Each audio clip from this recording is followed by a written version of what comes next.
Келес ауданында қуаңшылық салдарынан мал шығыны болды деген ақпарат шындыққа жанаспайды. Бұл туралы аудан әкімдігі ресми түсініктеме берді. Мамандардың айтуынша, биылғы маусымда жауын шашын мөлшері жылдағыдан аз болғанмен бұл өңірге тән климаттық құбылыс.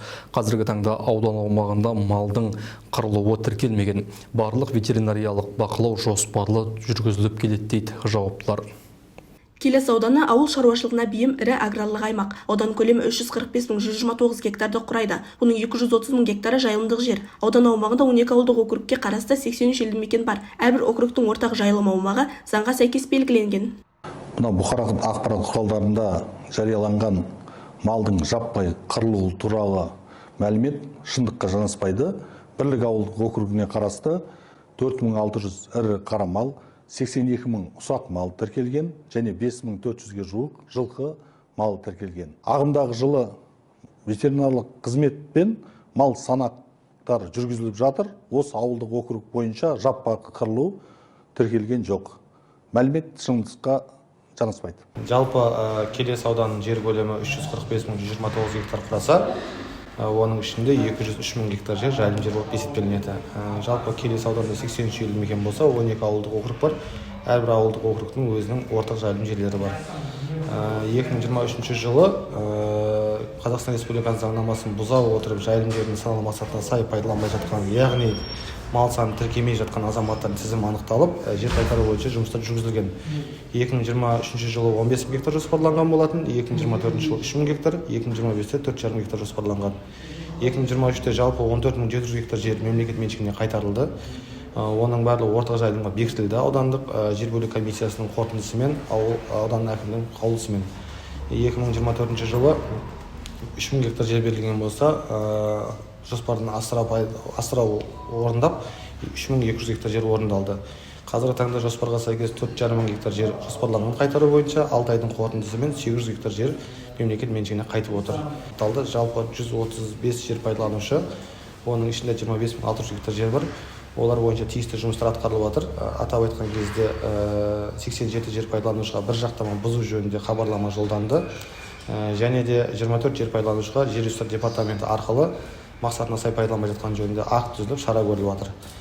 Сонымен қатар Келес ауданының әкімдігі жанында жер қатынастар бөлімі 15 жер пайдаланушыға жалпы 5400 гектар жер учаскесіне сотқа талап арыз беріп, жерді мемлекет меншігіне қайтару бойынша жұмыс жүргізіп жатыр.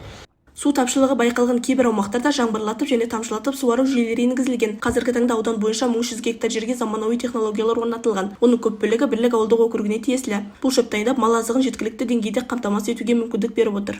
Қазіргі таңда біздің ағымдағы жылы климаттық жағдайына байланысты жауын шашын шынымен аз болды. Алайда біздің ауданымызға ешқандай бір шаруалардың мал өлімі шығындары тіркелген жоқ. Қазіргі таңда жайылымдық жерлеріміздегі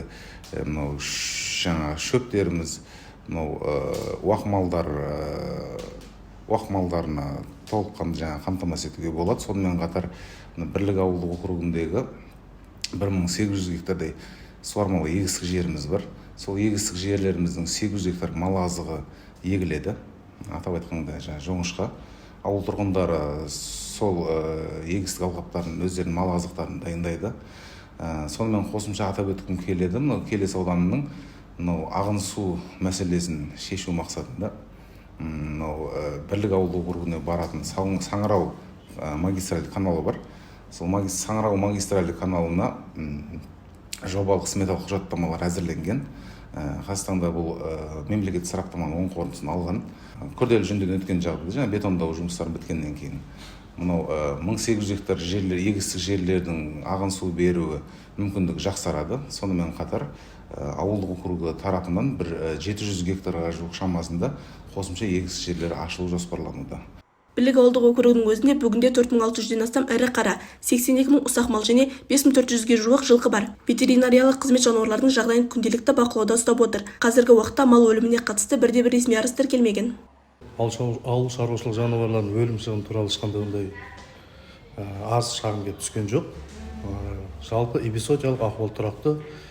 Биыл анығы бұл жауын шашын аз болды.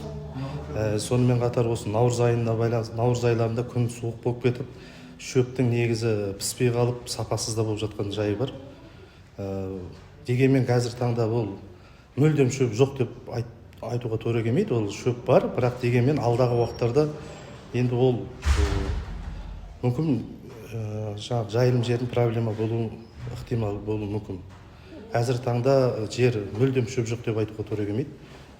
Қазірше малдарға жайылымға жететін шөп бар қазір таңда. Бұндай жағдай оған емес. Биылғы жылы өте халыққа, шаруаға ауыр жыл болды. Ерте көктемде бір-екі мәрте жаңбыр жауды, көк жақсы шығып келе жатыр еді. Күн ысып кетті де шөбіміз соғы 1 аптаның ішінде шөп қурап кетті.